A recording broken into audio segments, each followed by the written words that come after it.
everyone. So today we are going to go over the steps of meiosis.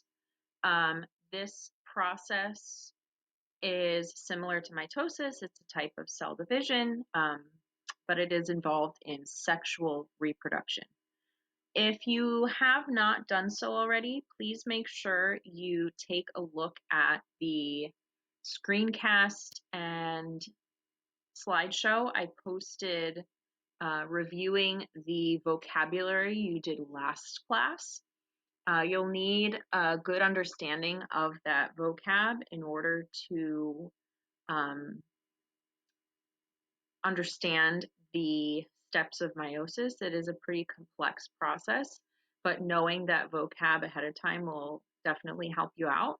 So please, if you have not already, go take a look at that video and slideshow I posted in to review the work from last class, okay?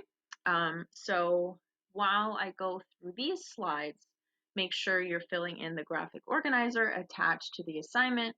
That'll serve as your notes, and it will also be how I check for completion today. All right, so we're gonna get started.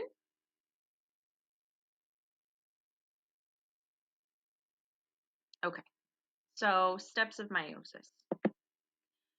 An important thing to realize is that meiosis and mitosis are very similar. They're both types of cell division. You start with one cell and it divides. It's the production of new cells. However, there are key differences. One of those differences is that meiosis occurs in two phases. Meiosis 1 followed by meiosis 2.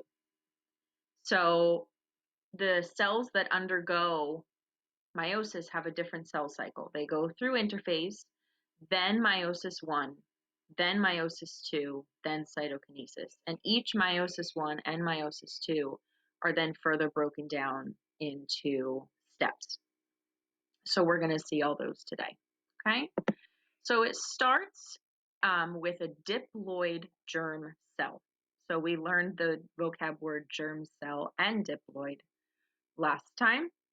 Diploid means that there are two copies of each chromosome. In the video I posted going over the vocab, I explained that you can use a sock or a shoe analogy to help learn the terms diploid and haploid.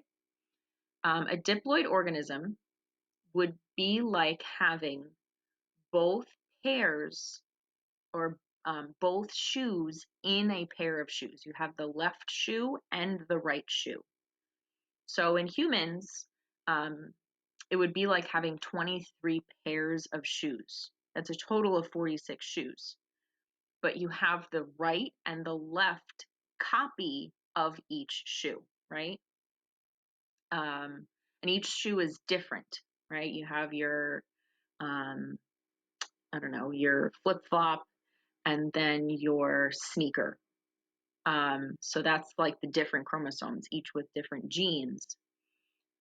But if it's a diploid organism or a diploid cell, that cell has both copies of each chromosome. So in this image right here, it has the teal copy of the long chromosome and the red copy of the long chromosome.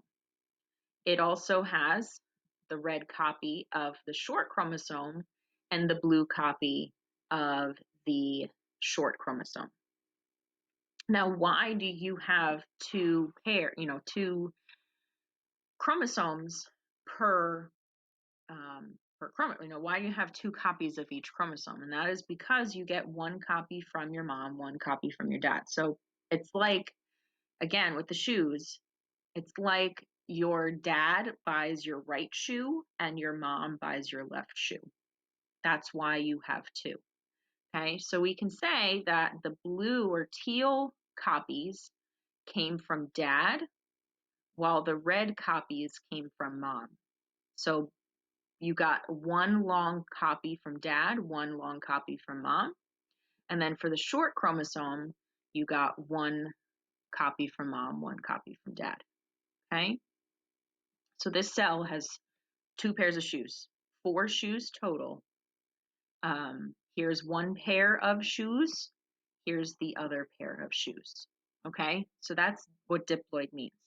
Haploid would be like you only have the left copy of each shoe, right? You'd never have a complete set. You only have one side of what should be a pair. That's haploid. Okay, so meiosis has to start with a diploid cell, and that cell is called a germ cell. The germ cell is located in the gonads. So in humans, that's the ovaries and the testes. In different organisms, it would be in different organs. For plants, it's going to be the stamen for the male plant and the pistil for the female. Okay? So that's how meiosis begins. Now, this cell is going to go through interphase, just like when we learned about mitosis. Interphase is the same.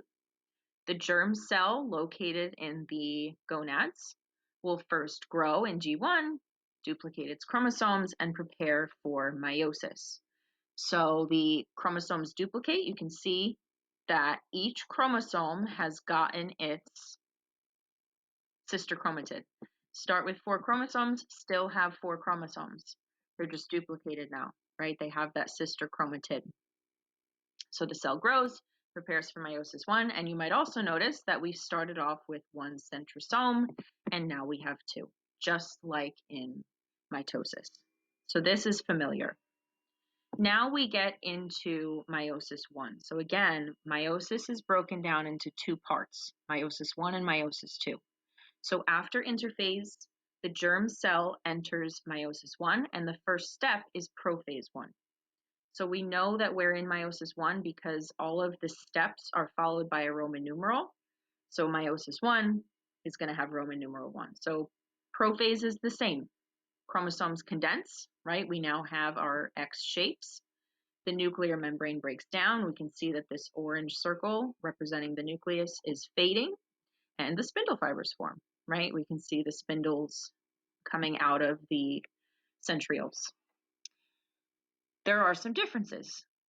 2 really important things happen in meiosis 1. Okay, so these are key differences. If you don't understand these 2 things that happen during prophase 1, meiosis will make no sense to you. So listen carefully. The first thing that happens is that the homologous pairs synapse to form a tetrad.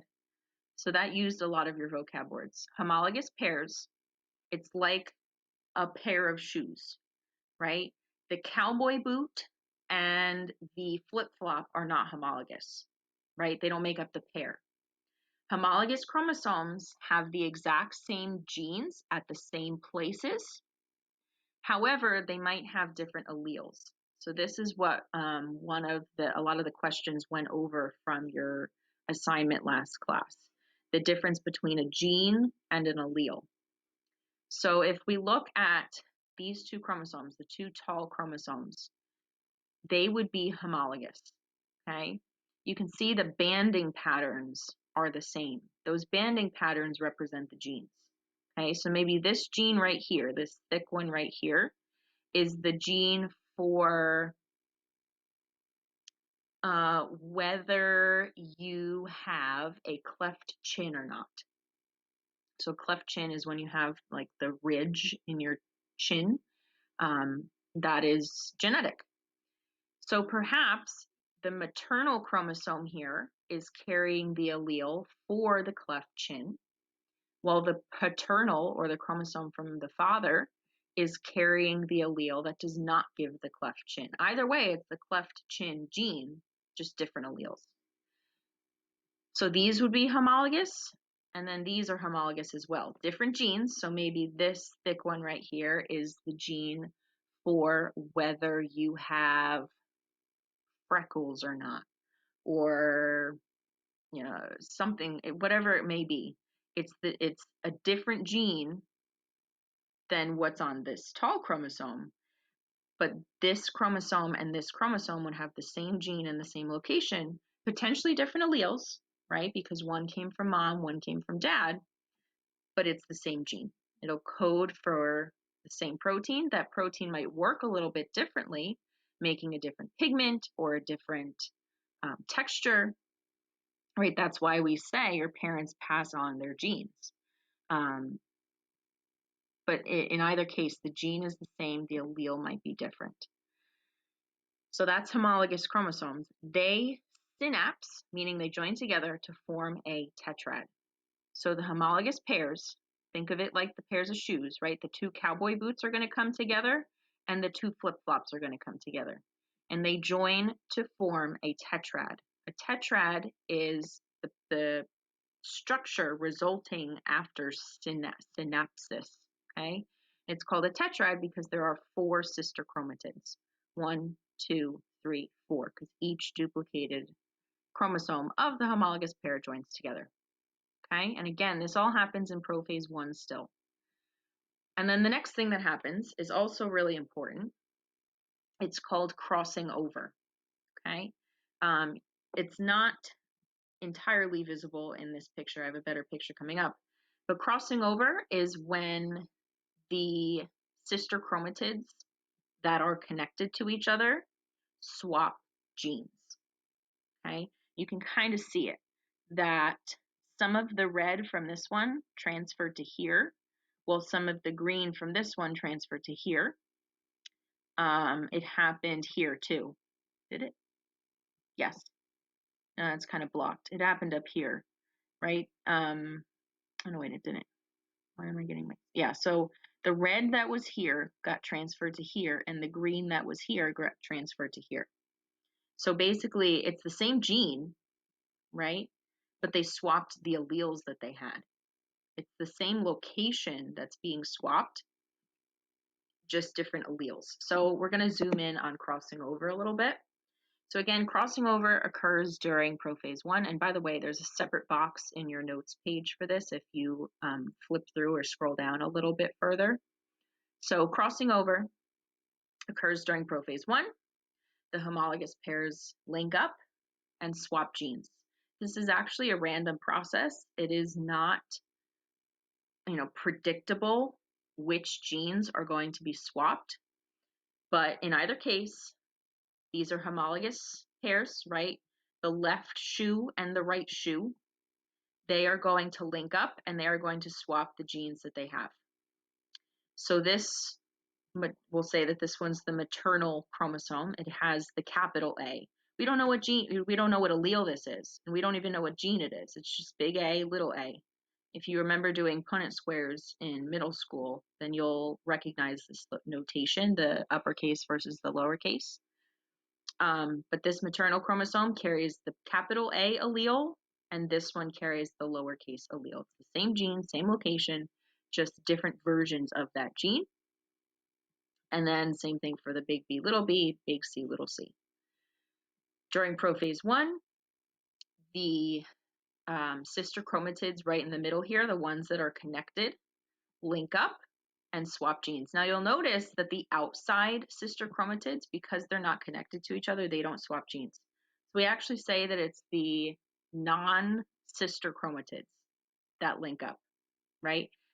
This one is not a sister to this one, but they're still homologous. The ones that are in the middle are the ones that link up and swap genes. And in this case, it's random and they swapped the C, okay? So the little c that was here is now on this chromosome, and the big C that was here is now on this chromosome, okay? I have a quick video to demonstrate it one more time. Again, this is crossing over. It occurs during prophase 1.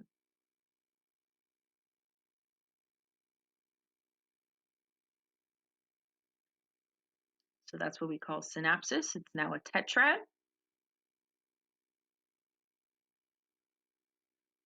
And then the non-sister chromatids that are in the middle link up and crossing over occurs. And then when they go back to the way they were, they've swapped pieces, okay? So I'm gonna pause it there because it just keeps going, okay? So now we're at the next step. Okay, so we're back to filling in the chart for meiosis 1. After prophase 1 comes metaphase 1. The homologous pairs are still synapsed. They're still joined together in that tetrad. They line up at the center of the cell, and independent assortment occurs. Now, this is different from mitosis metaphase. If you remember, during metaphase of mitosis, the chromosomes line up single file, right? They would not be joined with their homologous pair. They would be all in a single file line. So there would be 4 chromosomes in a line, right? Stacked on top of each other. That's not what happens now. In metaphase 1 of meiosis 1, the homologous pairs are still joined together. So they line up single file at the center of the cell. Now, this thing called independent assortment also occurs. Independent assortment is the idea. It was actually one of Mendel's ideas. If you learned about Gregor Mendel when you learned about Punnett squares in middle school, it's one of his principles. The idea is that it is random which side the maternal and the paternal chromosomes wind up on. So if you see in this picture, the paternal chromosomes, both paternal chromosomes are on the left and both maternal chromosomes are on the right. The way that they orient themselves during metaphase 1 is random. So the maternal chromosome for this one could have been on the left and the paternal on the right, or the maternal could have been on the left, the paternal could have been on the right. It randomly aligned to be where both paternal chromosomes are on the left and both maternal on the right. They can swap places. Okay, so the way that they orient themselves is random.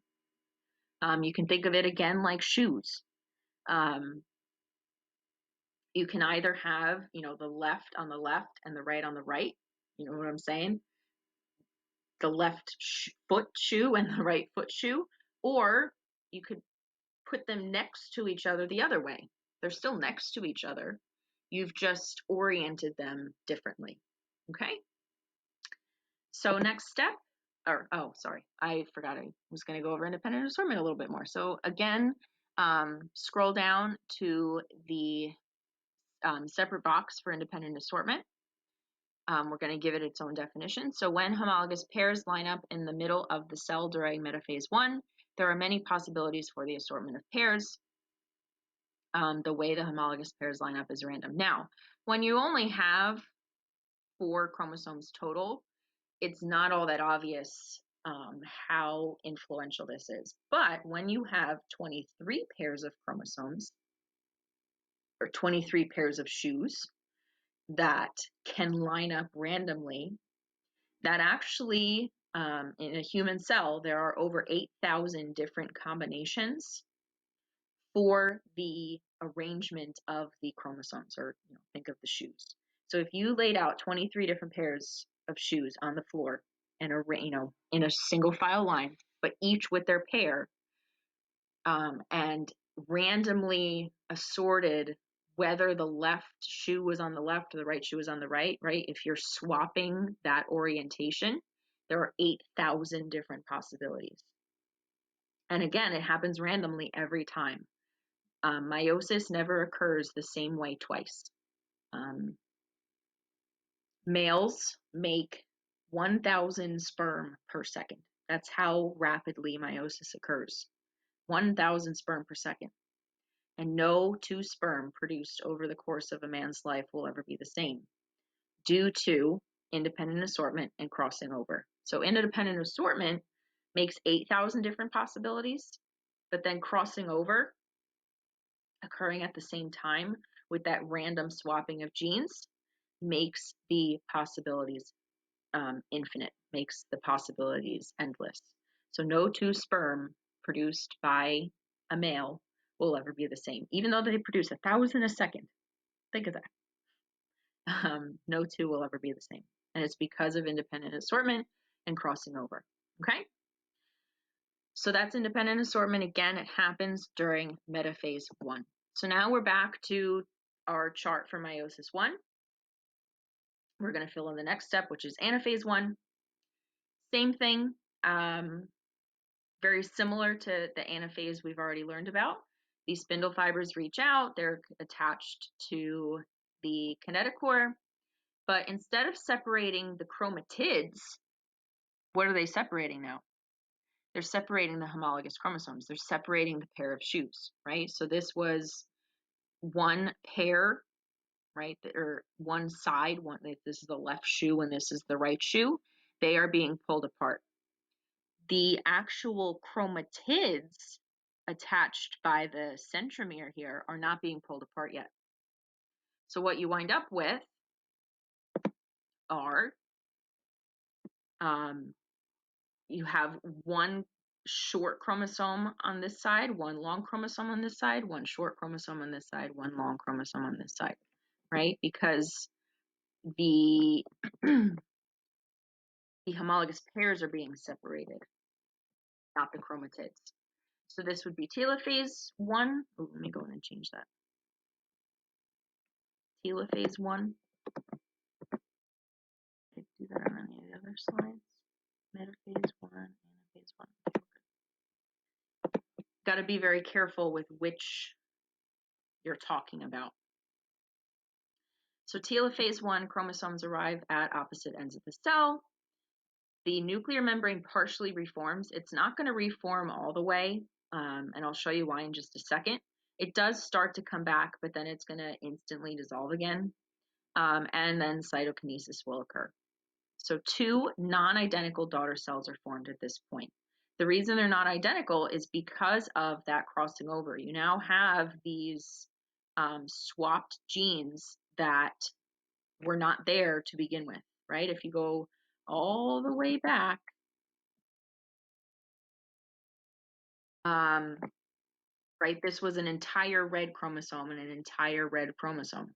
There was no green in there, but during crossing over right here, during that prophase 1 step, crossing over occurred and it changed the fate of the cells. Now, one other thing I want to point out, remember that germ cell was diploid, right? It had both pairs, 2 tall chromosomes, 2 short chromosomes. When we go to cytokinesis, what do we have? We have 1 tall chromosome, 1 short chromosome, 1 tall chromosome, 1 short chromosome. We are now haploid. This cell is haploid because it only has 1 member of the original pair, okay? So this would be haploid as well as this one, okay? All the way up to here, you're still diploid. But after cytokinesis 1, right, after telophase 1 and cytokinesis 1, at the end of meiosis 1, you're now haploid, okay? So just to wrap up, we started with prophase 1, we're still diploid, the chromosomes condense, spindle fibers form, blah, blah, blah. Homologous chromosomes pair up. The scientific term is synapse, and exchange fragments, otherwise known as crossing over. Homologous pairs line up at the metaphase plate during metaphase 1, and remember, it's independent assortment. This image shows you how, in this case, the pairs didn't line up the same way, and it's random the way that happens, okay? There's no predictability in which chromosome will be on which side. Anaphase 1, telophase 1. Okay, you've gone from diploid to haploid daughter cells. The sister chromatids are still attached. What was separated was the homologous pair. We're not done yet. Okay, we now have meiosis 2. So these 2 daughter cells are now going to directly enter meiosis 2. There is no interphase between meiosis 1 and meiosis 2. These 2 cells made at the end of meiosis 1 go directly into meiosis 2, okay? So no interphase. The important thing to realize with that is that these chromosomes are not duplicated again, okay? There's no G1, no S phase, no G2. None of that happens, okay? It goes right into prophase 2. So now you can tell we're in meiosis 2 because of this Roman numeral, okay? Basically,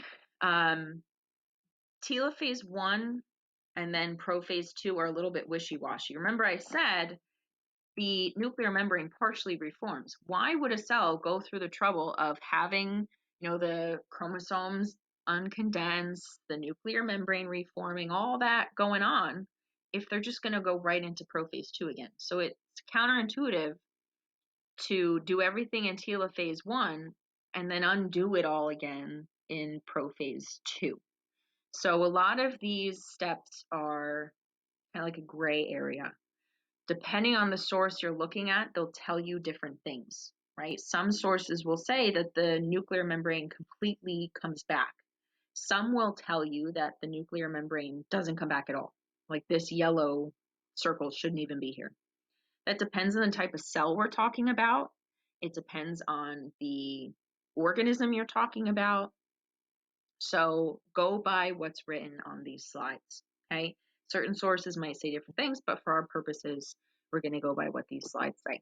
All right, so prophase 2, the chromosomes recondense. If they had uncondensed a little bit, they're going to recondense. The spindle fibers will reform. If they had gone away, and the nuclear envelope completely breaks down again. Okay, if it ever came back at all, it's now going to go away again, if that makes sense. Okay, so we're back to our normal prophase. If you remember, this is exactly what happened during prophase of mitosis. It's now just called prophase 2 because it's happening during meiosis 2. Next, metaphase 2, chromosomes line up single file at the middle of the cell. Now this is familiar, right? In metaphase of mitosis, chromosomes line up single file at the middle of the cell. It was metaphase 1, in meiosis 1, that was a little bit different, right? The homologous pairs were lined up with each other. But there are no homologous pairs anymore, right? This is a short chromosome, this is a long chromosome. Kind of hard to tell. I think this one's the short one, this one's the long one. There's no homologous pairs anymore. Okay, so this is just regular old metaphase. You're going to have the chromosomes line up single file. Anaphase 2, sister chromatids are separated and moved to opposite ends of the cell. So the spindle fibers were attached at the kinetochore, the centromere breaks, sister chromatids are pulled to opposite ends of the cell. This looks familiar, okay? You might be noticing that meiosis 2 is pretty much just mitosis. It's very similar to what happened in mitosis. Meiosis 1 is where everything's a little bit different. You have the homologous pairs, the tetrad, the synapse, the crossing over, independent assortment. That's what makes meiosis meiosis. Remember, I told you that the things that happen there are the key to meiosis. Everything that happens in meiosis 2 is important, but it's pretty much just mitosis, okay? So anaphase, these sister chromatids are being separated. Telophase 2, you have the sister chromatids that were together here, right? Tall, short. Can't tell. I'm going to say this is the tall, this is the short. Got separated, and now you have one at each end of the cell. One tall, one short. One tall, one short. One tall, one short. One tall, one short. The nuclear membranes are going to form around each set of chromosomes, right? The yellow circle comes back, the mitotic spindle breaks down, and the chromosomes are going to uncondense. In these pictures, they're going to stay condensed just so you can see the crossing over. But just know that in a real cell, they'll start to uncondense. Remember, we're not done yet. What has to happen next? Cytokinesis. So cytokinesis splits these cells in half. We're going to assume that it's an animal cell, right? We're talking about germ cells, sperm cells, egg cells. These are all, human cells. So it's going to go through the whole cleavage furrow thing, and you're going to get 4 genetically diverse haploid gametes. It's a big mixture of words. So right here you get the splitting of this cell, and right here you get the splitting of this cell. So that gives you 1, 2, 3, 4 cells. Now we're going to look. Are any of them genetically identical? The answer is no. That is because of independent assortment and crossing over. Do each of them have the genes they need? Yes. This cell has a tall chromosome and a short chromosome. I forget what we said, but we said maybe this thick one here was the gene for cleft chin. And then this one, what did I say? Freckles, right? So it has a gene for cleft chin. It started with two, right? It started with a maternal and a paternal. But this sperm cell right here, that is the result of meiosis, is haploid. It only has one copy of each gene. It's only got one copy of the cleft chin gene and one copy of the freckle gene. And it just so happens that this cell got the maternal ones. This cell, based on random crossing over and independent assortment, got the maternal ones. Okay. If this was a female, these would all be egg cells. This egg cell has the genes from, so this would, gets a little bit confusing because let's say that these are all egg cells. This is happening in a woman. That woman, you have to remember, has genes from her father and mother. So these are the paternal chromosomes that she got from her father. Well, these are the maternal chromosomes she got from her mother. She's making eggs that will be used in conception perhaps one day, right? And this egg will be fertilized by a man's sperm, okay? And then that offspring will have maternal and paternal chromosomes. So it's an endless cycle. You don't really have your own genes. You have your parents' genes. And then you pass on your parents' genes, and then your offspring will pass on your genes, and it's just an endless cycle, okay? But either way, meiosis results in 4 genetically diverse haploid gametes. Mitosis, if you recall, the end result was 2 genetically identical daughter cells. So this is what sets meiosis apart. 4 cells are made, because if the cell is splitting twice. First it splits into 2, then each cell splits again.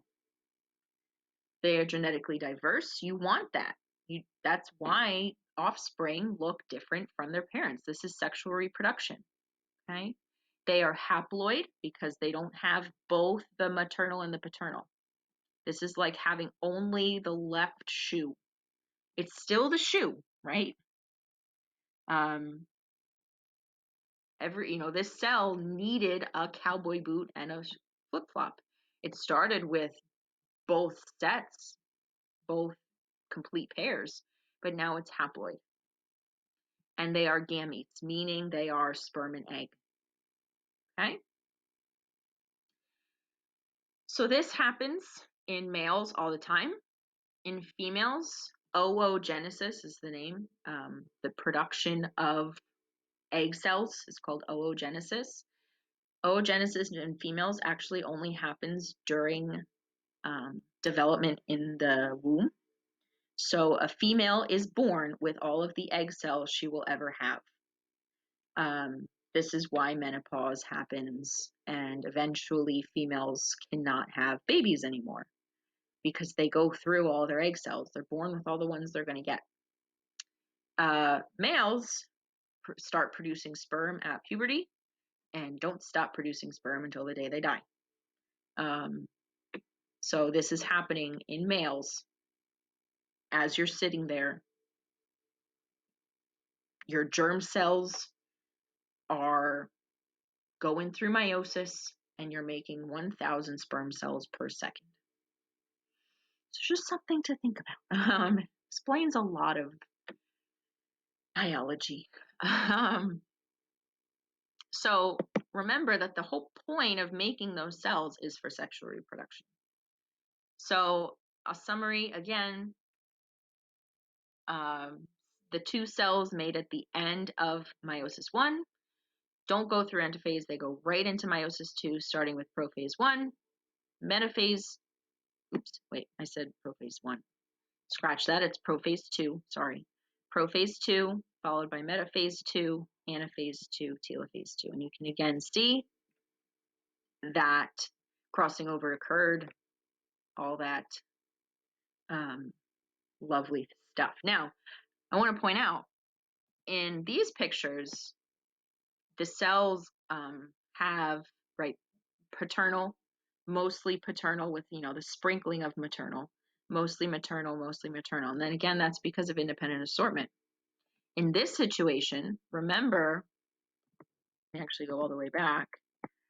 The way the chromosomes lined up, you have, let's say, paternal, maternal, maternal, paternal. They're on different sides. So that means anaphase 1 happens a little bit differently. You get different telophase 1. And then your daughter cells, you have a mixture, right? You have maternal, paternal, maternal, paternal with the crossing over, paternal, maternal with crossing over, paternal, maternal with crossing over, right? So independent assortment is going to determine the fate of those daughter cells, as well as the crossing over that happened all the way back in prophase 1. All right. So those two processes, crossing over and independent assortment, are the key ways that sperm and egg cells become genetically diverse. Okay. So I have a GIF here, takes you through the whole process, crossing over, metaphase 1, anaphase 1, telophase 1, and you can see in this one the nucleus is reforming. You're always going to see it a little bit differently. Nucleus goes away again. Anaphase 2, telophase 2, cytokinesis, daughter cells. Okay, one more time. There was crossing over. Nucleus is gone. I want to point out the independent assortment that occurs here. You can see maternal and paternal wound up on two different sides. Okay. Again, in this animation, the nucleus does come back, but then it just, instantly breaks down again. So it's kind of counterintuitive. And then you can see that the 4 cells made are completely unique from each other. None of those 4 cells that are made are identical. Okay? So one diploid germ cell started the whole thing off. It undergoes both meiosis 1 and meiosis 2 and produces 4 genetically diverse haploid daughter cells known as gametes. All right? So the whole purpose of this process is to make those gametes, sperm and egg. Ladies and gentlemen, you might not be thinking about it right now, but I mean, part of your biological purpose on Earth is to procreate, is to make offspring. And starting at puberty, your body prepares for sexual reproduction. So the whole purpose of meiosis is to bruise sperm and egg in order to make offspring one day, perhaps. So what happens is you have your female egg cell, your male germ cell. The female egg cell is called an ovum. The male germ cell is called a spermatocyte. So these are the germ cells. These germ cells go through meiosis and produce eggs, sperm. Okay? And look, you started diploid, right? Too short, too long, too short, too long. One short, one long, one short, one long. These pictures don't show crossing over and all of that. It's the simplified version. But what you want to notice here is that then this haploid cell with 2 chromosomes and this haploid cell with 2 chromosomes fuse together during conception. The sperm fertilizes the egg, and now the resulting zygote is diploid. Too short, too long. And you can see where they got their chromosomes, right? This one came from dad, this one came from mom. So it's like having the complete pair of shoes again. Okay? So this is conception. Okay, the sperm fertilizes the egg. This is called a zygote. This zygote will undergo mitosis to produce 2 cells, then 4 cells, then 8, then 16, then 32, then 64, blah, blah, blah, blah, blah. The first 8 weeks of development, the baby is called an embryo, and then the rest of the pregnancy, the baby is called a fetus, and then at birth, after labor, the baby is a baby. Okay, so this is life right here. Egg, sperm. 2 haploid cells come together to be diploid. Now, let's say meiosis didn't work correctly. What would happen if 2 germ cells came together? This is diploid, this is diploid. If these came together, you would be tetraploid, right? You'd have 4 copies of the short chromosome and 4 copies of the long chromosome. This is harmful. This is dangerous. If you watched did I put the picture on there? Oh no, if you went through the slides I posted about the vocab last time, then you might have noticed that I talked a little bit about Down syndrome. On the karyotype slide, I showed you a karyotype of a person with Down syndrome. Down syndrome is the result of a 3rd copy of the 21st chromosome. Let me actually come out of here and show you.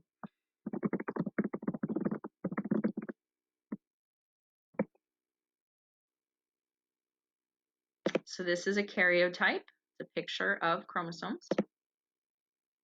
And you can see, it's not going to load.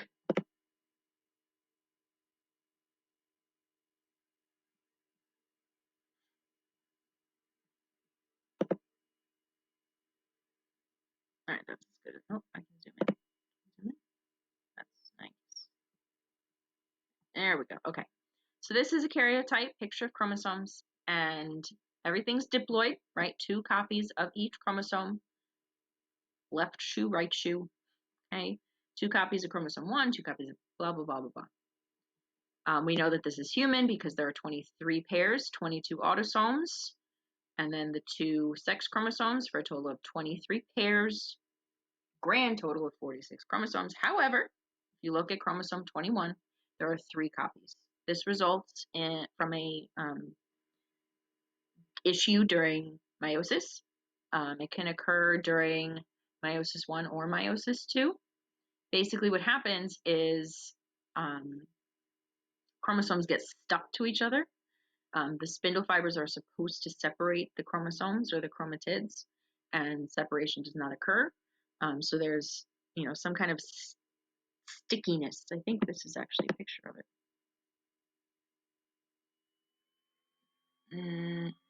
Yeah, you can kind of see it. So this is regular meiosis, right?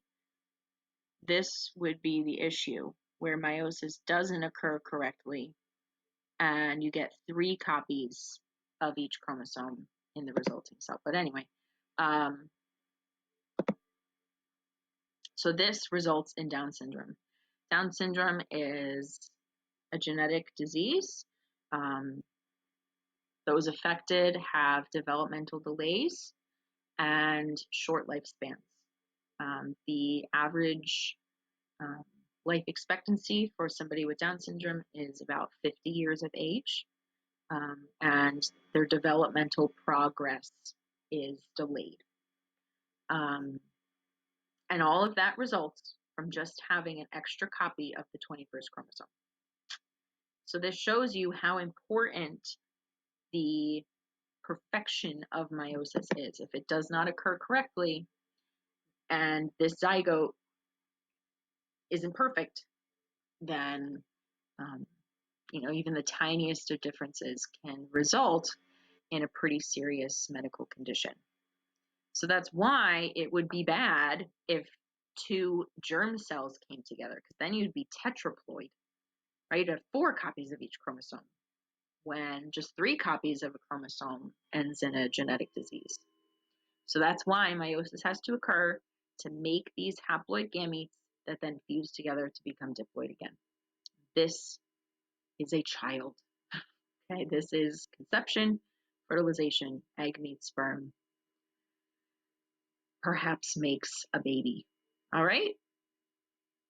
So that is meiosis. Each step, please make sure your graphic organizer is filled out. Attach it to this assignment, and you will get credit for today. I miss you guys. Hope you're doing all right. If you have any questions, please reach out. I know that this is a complex process, but this animation really does help.